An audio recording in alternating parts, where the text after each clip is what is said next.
Morning, good afternoon, good evening, hello there दोस्तों। मेरा नाम केविन है, पर्सनल ट्यूटर के इस चैप्टर से, इस चैनल से आज मैं आपको 10th क्लास हिस्ट्री का मोस्ट अवेटेड और काफ़ी demanded chapter Nelson Mandela long walk to freedom explain करने वाला हूँ। उसके पार्ट 1 में मैं आपको बता रहा था कि किस तरीके से 10th ऑफ मई 1994 को साउथ अफ्रीकन नेशन ने प्रेसिडेंसी देखी, वहाँ पे फर्स्ट ब्लैक प्रेसिडेंट जो कि नेल्सन मंडेला थे उनकी।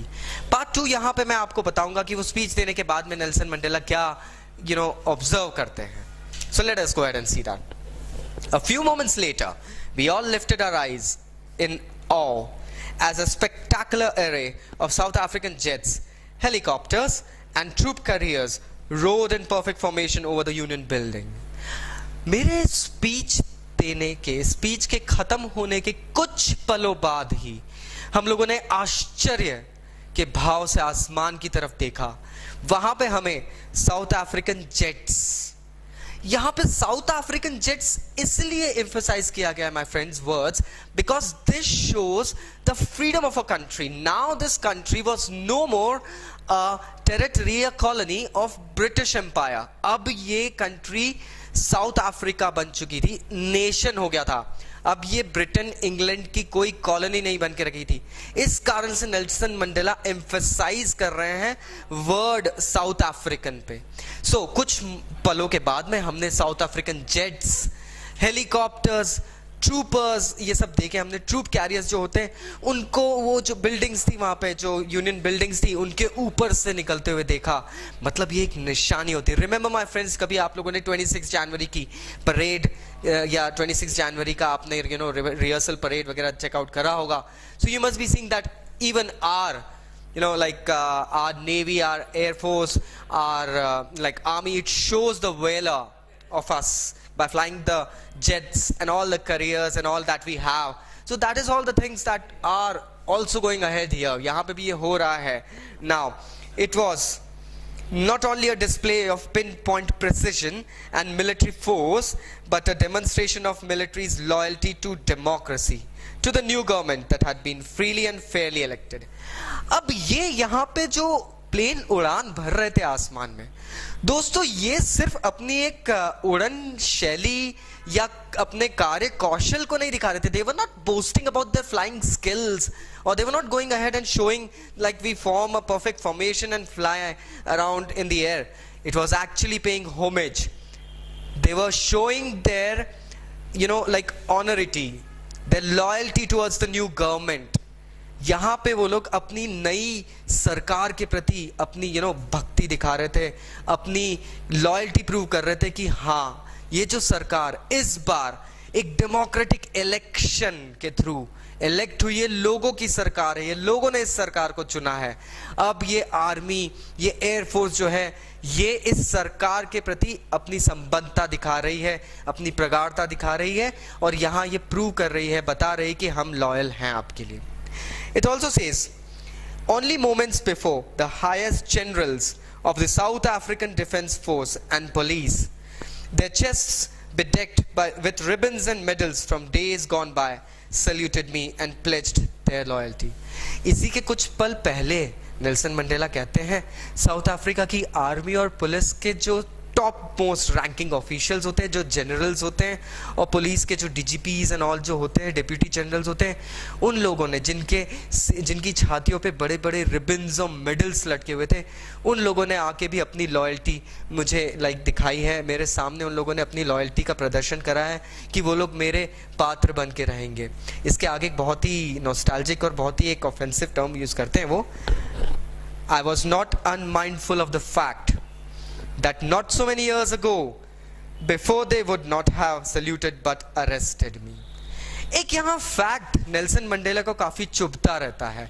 उन्हें ये फैक्ट इसलिए चुभता है कि जो आर्मी के जनरल्स, जो पुलिस के चीफ आज मुझे आके अपनी लॉयल्टी का प्रूव कर रहे हैं, लॉयल्टी प्रूव कर रहे हैं, कुछ सालों पहले यही चीफ और यही पुलिस के आर्मी के जनरल्स और पुलिस के चीफ्स कुछ सालों पहले यही लोग मुझे शायद अरेस्ट कर लेते. कारण क्योंकि मैं एक ब्लैक था. अपार्थाइड का यही सिस्टम होता है माय फ्रेंड्स. लोगों को उनके रंग, उनकी भाषा, उनकी जात, उनकी रेस के आधार पे डिवाइड करना, ब्लैक्स को अलग करना, व्हाइट्स को अलग करना, this is what actually apartheid means. And some time ago these people would have gone ahead and arrested me for sure. Nelson Mandela says this thing. Again he says over here, finally a chevron of Impala jets left a smoke trail of black, red, green, blue and gold of new South African flag. इसके बाद में chevron of Impala jets, मतलब एक group, एक formation. Chevron means एक formation होता है, it's in a shape of V. So Impala jets का एक शेवरॉन निकला माय फ्रेंड्स, जिसपे जो नया साउथ अफ्रीकन फ्लैग था, that was black, red, green, blue and golden. ये कलर्स बिखेरते हुए ये सारे जेट्स निकले आसमान में, जिससे कि साउथ अफ्रीका के एक फ्लैग की एक छवि आसमान में बन गई थी. तो this is what he is trying to explain, that even the jets finally flew about them, forming a flag of South Africa in the skies above. He says the day was symbolized for me by the playing of our two national anthems. अब ये दिन जो था, ये मेरे लिए खास महत्व रखता था, इंपॉर्टेंस रखता था. ये जो दिन था ये आज एक इंपॉर्टेंस रखता था, क्योंकि आज यहाँ पे दो नेशनल एंथम्स गाए गए थे. And the visions of whites singing Nkosi Sikelel e Africa and blacks singing Die Stem. अब यहां पे आप देख रहे हैं कि दो अलग अलग जातियां नेशनल एंथम दो गा रही है. जो व्हाइट अफ्रीकन हैं वो एक अलग राष्ट्रगीत गा रहे हैं, जो ब्लैक अफ्रीकन है वो एक अलग राष्ट्रगीत गा रहे हैं. तो ये चीज बहुत अलग सी यहां पे दिख रही थी. आप समझ सकते हैं नेल्सन मंडेला क्या बताना चाह रहे थे. एक ही देश में रह के दो टाइप के लोग, जो व्हाइट्स थे, जो गोरे थे, वो लोग अलग राष्ट्रगीत गाते थे, जो डार्क्स थे, जो ब्लैक्स थे, वो लोग अलग राष्ट्रगीत गाते थे. और इस दिन दोनों लोग साथ में अलग अलग राष्ट्रगीत गा रहे हैं. Now the old anthem of the Republic. अब ब्लैक लोग जो गीत गा रहे थे उसमें एक बात थी, जो डाई स्टेम था, ये जो गीत जो ब्लैक्स गा रहे थे, ये हमारे साउथ अफ्रीकन नेशन का सबसे पुराना राष्ट्रगीत था. मतलब ये पहले बनाया गया था. जो व्हाइट्स गा रहे थे दैट वाज समथिंग एल्स. तो यहां प्रूव हो रहा है जो ब्लैक अफ्रीकन से वो अभी भी अपने देश की जड़ों से जुड़े हुए हैं. Again he is saying, although that day neither group knew the lyrics of the anthem they once despised, they would soon know words by heart. अब इन दोनों ग्रुप्स को एक दूसरे के राष्ट्रगीत का एक शब्द नहीं आता था, लेकिन कुछ वक्त बाद इन दोनों ग्रुप्स ने एक दूसरे को अपनाया और दोनों राष्ट्रगीत के वर्ड टू वर्ड इन्हें याद रहे. तो this is something very different in south Africa that had happened. एक देश ऐसा है जहां अंग्रेजों ने 200-300 साल हुकूमत करी. उसके बाद में वहां पे जब आज़ादी मिली, उसके वहां पे आज़ादी के बाद में भी वाइट गवर्नमेंट रहती थी. फिर एक ब्लैक गवर्नमेंट आई. ब्लैक गवर्नमेंट के आने के बाद में नेल्सन मंडेला प्रेसिडेंट बने, लेकिन फिर भी एक देश में दो राष्ट्रगीत चल रहे हैं और दो अलग अलग जाति के लोग हैं, फिर भी वो लोग उस चीज को आपस में मिलके एक्सेप्ट कर रहे हैं. फ्रेंड्स, ये एक बहुत बड़ा नमूना होता है एक राष्ट्रीय एकता का. हम नहीं सोच सकते इस चीज को किसी और जगह, किसी और तौर पे, because in our country even we can not think about two different national anthems being sung by two different people या two different cultures, and then we may go ahead and respect both of them. कहीं ना कहीं एक चुभन सी महसूस होती है friends, but here it was happening. He says here, on the day of the inauguration, I was overwhelmed with a sense of history. In the first decade of 20th century, a few years after the bitter Anglo-Boer War and before my own birth. Now again he's saying over here, ये जो inauguration का day था, इसके कुछ time पहले Anglo-Boer War, yes, Anglo-Boer War was British Boer War. It was a quite famous war. ये हुआ था अफ्रीकन लैंड में. तो Anglo-Boer War के अंदर काफी सारे losses हुए थे.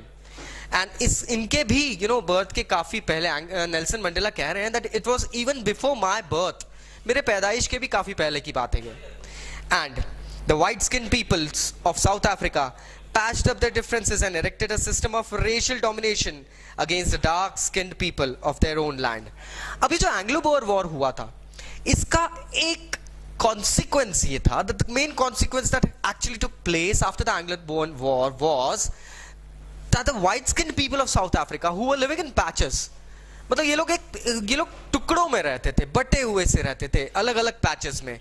they all came together, yes, ये सब इकट्ठे हुए and they started a regime of racial discrimination against the blacks. इन लोगों ने शुरू कर दिया एक रेशियल डिस्क्रिमिनेशन ब्लैक्स के अगेंस्ट में, जो ब्लैक अफ्रीकन्स थे उन लोगों के अगेंस्ट में। ये डिस्क्रिमिनेशन ये था कि इन लोगों को अब निचले तौर पे रखा जाएगा। हम लोग वाइट्स हैं, हम लोग थोड़ा सा हायर लेवल पे हायरार्की मेंटेन करेंगे, और जो ब्लैक्स हैं उनको हम निचले लेवल पे रखेंगे। Now the structure they created formed the basis of one of the harshest most inhuman societies the world has ever known. जी हाँ दोस्तों, ये बात कह सकते हैं जो स्ट्रक्चर उन लोगों ने डेवलप करा था वो शायद ह्यूमन सोसाइटी के द्वारा बनाया गया, मानव द्वारा बनाया गया सबसे विभत्स, सबसे गंदा सिस्टम था my friends. Even worse than the life of animals, the blacks were kept.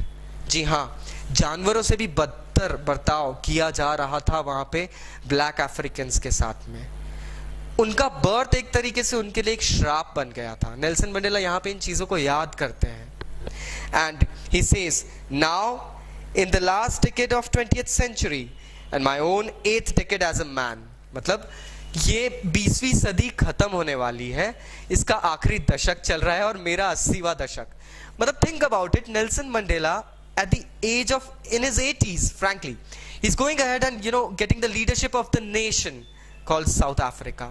तो बता रहे हैं कि 20वीं सदी के अंत में, शताब्दी के अंत में, और मेरी खुद के 80वें दशक में, that system had been overturned forever and replaced by one that recognized the rights and freedoms of all people regardless of color of the skin. अब इस वक्त इतने साल बाद, इतने टाइम बाद, आज यहाँ पे हमारा देश उस सिस्टम को, जो व्हाइट्स ने जो सिस्टम डेवलप करा था, जो अपार्थाइड जो डेवलप हुआ था, वो डेवलपमेंट को हमने ओवरटर्न कर दिया है। And now we are going ahead and giving equality to everyone apart from their race, their color, their creed, anything. इनके रंग, इनकी जात, इनके भाव, इनके appearance के basis पे जो भी differences थे, हम इन चीज़ों के अलावा, इन चीज़ों को त्याग के as a human एक दूसरे को देखना शुरू कर रहे हैं। That day had come about through the unimaginable sacrifices of thousands of my people whose suffering and courage can never be counted or repaid. ये जो दिन है, ये उन लोगों की मेहनत का नतीजा है, उन हजारों लोगों की मेहनत का नतीजा है जिन्होंने इस दिन के लिए लड़ते लड़ते अपनी जान दे दी। उनकी इस बलिदान की कीमत शायद ही हम कभी चुका पाएंगे। We can never repay the cost of a life. That is what he clearly depicts here. He clearly says here that no one can ever repay a cost of a human life. And here we are talking about thousands of such lives. He says once again, I felt that day, as I have on so many other days, that I was simply the sum of all those African patriots who had gone before me. मैं आज ये महसूस कर रहा हूँ कि जितने भी देशभक्त थे, जो अफ्रीकन देशभक्त थे, जिन्होंने इस दिन के लिए अपनी जान दी है, मैं उनकी उस कीमत का एक संयोजन हूं। मैं उनकी उस बलिदान, उनका जो बलिदान है, the sacrifices that they have given, I'm actually a sum of those sacrifices. मैं उन बलिदानों का एक नतीजा हूं, जो यहाँ पे मैं आज इस देश को रूल करने के लिए खड़ा हूं। He says that long ago and noble line ended and now began again with me.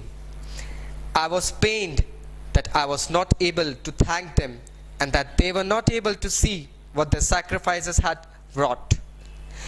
अब यहाँ कहते हैं कि आज वो एक दौर समाप्त हो गया है, एक नया दौर शुरू हुआ है, लेकिन जो दर्द मेरे अंदर है, the pain that I am feeling inside is कि जिन लोगों ने अपनी जान इस कार्य के लिए दी, people who went ahead and sacrificed their lives for this beautiful moment, they are not here to see it. वो आज यहाँ पे इस चीज को देखने के लिए शायद मौजूद नहीं है, और मैं भी शायद उनको ये चीज कभी बता नहीं पाऊंगा कि उनके बलिदानों के बाद, उनके बलिदानों के पीछे क्या फल यहाँ पे हमें मिल रहे हैं. So he was like quite indifferent. He was very much overwhelmed with the thought, the grief, the sadness that he had. उन्हें काफी दुख था. जिन लोगों ने अफ्रीकन इंडिपेंडेंस के लिए अपनी जान दी, थाउजेंड्स में यहाँ पे गिनती की जा रही है। वो लोग आज शायद ही यहाँ पे खड़े हो पाए और देख पाए कि उनके बलिदानों ने क्या फल दिया है, और मैं शायद उनको कभी बता भी नहीं पाऊंगा कि उनके बलिदानों ने क्या फल यहाँ पे दिए हैं। He says the policy of apartheid created a deep and lasting wound in my country and my people. Apartheid basically मैं जो बता रहा हूं आपको, अपार्थीड एक पॉलिसी थी जिसमें people were discriminated on the basis of the caste, colour, origin. ये जो अपार्थीड की पॉलिसी थी, इसने एक ऐसा गहरा जख्म मुझे, मेरे देश और मेरे देशवासियों को, मेरे भाइयों को दिया है, वो शायद कभी हट नहीं सकता है। वो एक ऐसा स्क्रैच है जो कभी भी हमारे देश के ऊपर, हमारे वैल्यू के ऊपर, कल्चर के ऊपर से हट नहीं सकता। It will be creating a permanent mark for ever and ever. It says all of us will spend many years, if not generations, recovering from that profound hurt. हम सभी लोग जो अफ्रीका में रहते हैं, हम सभी लोग आने वाली पीढ़ियों तक इस दर्द को महसूस करते रहेंगे जो हमारे साथ यहाँ पे बर्ताव किया गया था। The way we were dealt, the way we were suppressed, we were given certain, can't explain that, my friends. It's really horrific to be seen over here. He's explaining the plight of humanity that actually the whites had given there. Can you imagine, आपको आपकी जाति के basis पे अलग कर दिया जाना, जानवरों से भी गंदा बर्ताव, उनसे भी ज्यादा गंदा बर्ताव करना, that was apartheid. और यहाँ नेल्सन मंडेला कहते हैं हमारी आने वाली पीढ़ियां तक इस दर्द से उबर नहीं पाएगी। He again says, but the decades of oppression and brutality had another unintended effect, and that was that it produced the Oliver Tambos, the Walter Sisselus, the Chief Luttlers, and Yusuf Dados, the Bram Fisher, the Robert Squickies of our time, men of such extraordinary courage, wisdom and generosity that there like many never be known again. ये कहते हैं कि ये apartheid जो हुआ था यहाँ पे, जो पॉलिसीज ब्रिटिशर्स ने इनकलकेट करी थी, although these policies were too hard and cannot be forgotten easily, but still I would say कि इन पॉलिसीज के कारण ही कुछ ऐसे महान लोग हमारे इस अफ्रीकन धरती पे पैदा हुए जिनके करेज, जिनकी ब्रेवरी, जिनका velar can never be forgotten, because it is their courage, their valor, their generosity that has led us to this level of freedom today. आज उन लोगों की सोच, उन लोगों के दर्द सहने की ताकत के कारण हम यहाँ पे एक अफ्रीकन नेशन का ग्रोथ देख रहे हैं, एक बर्थ देख रहे हैं हम यहाँ पे। He again says perhaps it requires such depths of oppression to create such heights of character. यहाँ पे थोड़ा सा उन्होंने व्यंग्य दिया है। He is bringing a mockery over here. Perhaps it takes such depth of oppression to create such heights of character. मतलब कभी कभी जुल्म की इतनी गहराई भी किसी पर्सन की एक हायरार्की मेंटेन करने में बहुत मददगार होती है। जितनी गहरी जुल्म की जड़ें होगी उतना ही ऊंचा उस कैरेक्टर का पर्वत, उस करेज का पर्वत होगा। He is explaining it very nicely. So here he is saying that these all people, they were they were suppressed by various obstacles given by the white, and now they are actually they are the ones who have designed the bravery, the courage that every one of us inculcates in ourselves. Again he says, my country is rich in the mineral and gems that lie beneath its soil, but I have always known that its greatest wealth is its people, finer and truer than the purest diamonds. Nelson Mandela बताते हैं, मुझे पता है कि मेरे देश में minerals का कोई अभाव नहीं है. Yes, South Africa is famous for its diamond mines and minerals and all, natural wealth. He says, but according to me, the true natural wealth, the true wealth of my country is my nation, my countrymen. वो कह रहे हैं कि मेरे देशवासी मेरे देश का सबसे बड़ा आभूषण है, सबसे बड़ा यहाँ पे जो गुणवत्ता है मेरे देश की, वो मेरे देशवासी हैं, क्योंकि इससे ज़्यादा प्योर और फाइन हीरे किसी भी और दूसरी खदान में नहीं मिल सकते, और ये देशवासी मेरे देश के वो हीरे हैं. It is from these comrades in the struggle that I learned the meaning of courage.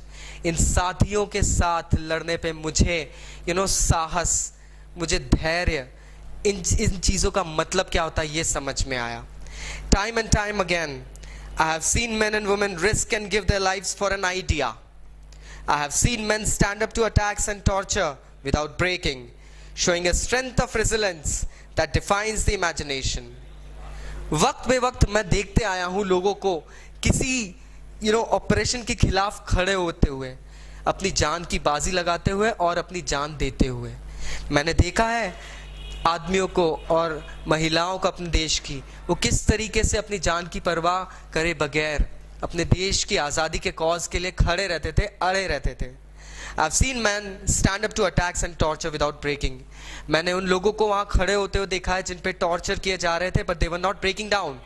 That means people were being sodomized, they were being ill treated, but still they were standing for a purpose. It says again, now I learned that courage was not the absence of fear, but the triumph over it.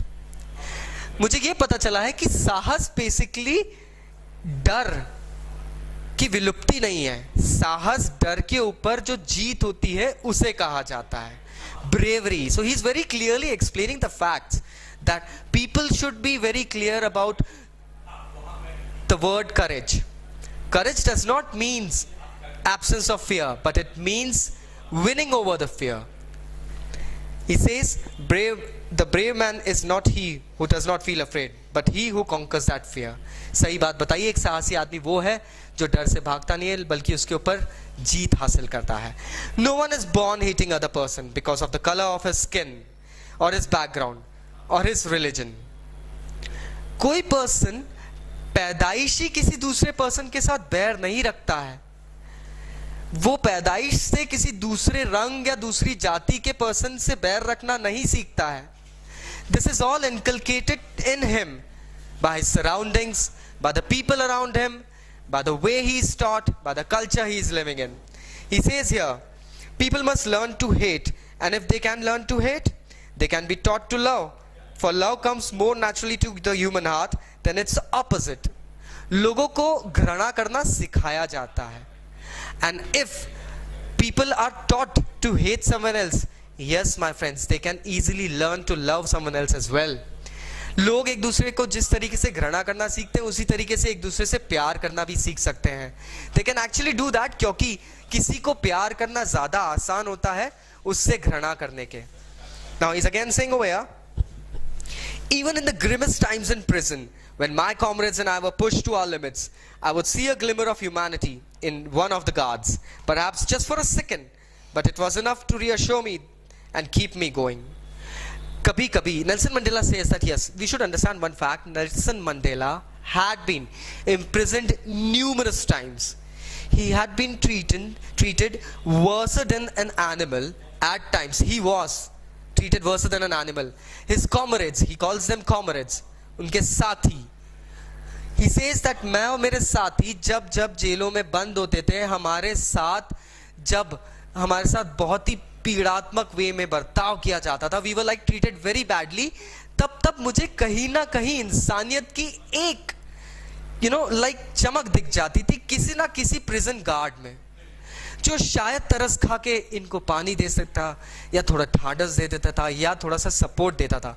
So this is where Nelson Mandela knew कि इंसानियत आज भी कहीं ना कहीं जिंदा है, और यही एक थॉट था जो उनको काफी आगे के लेवल तक ले जाता है. And he says man's goodness is a flame that can be hidden but never extinguished. Yes, this is a very good line that he is saying over here. एक इंसान की अच्छाई एक ऐसी ज्योति है, it says that it's a flame जो छिपाई तो जा सकती है लेकिन कभी बुझाई नहीं जा सकती, क्योंकि इंसान के अंदर की जो अच्छाई होती है वो शायद कभी बुझती नहीं, मरती नहीं है, कहीं ना कहीं वो जिंदा रहती है. May the person be very harsh, may the person be very brute, but yes, the goodness of his self, his life remains in him and it can never be extinguished. So आशा करता हूँ अब आपको ये part समझ में आया होगा. Chapter थोड़ा बड़ा है इसलिए मैंने इसको कुछ पार्ट्स में डिवाइड करा है. स्टिल अगर कोई डाउट्स है तो नीचे आप कमेंट बॉक्स में कमेंट करिए. We will be going back and replying them as well. So please subscribe to our channel. Video को लाइक करिए. अगर कोई डाउट्स है कमेंट करिए. I will be personally replying. Thank you very much. Stay tuned. Take care.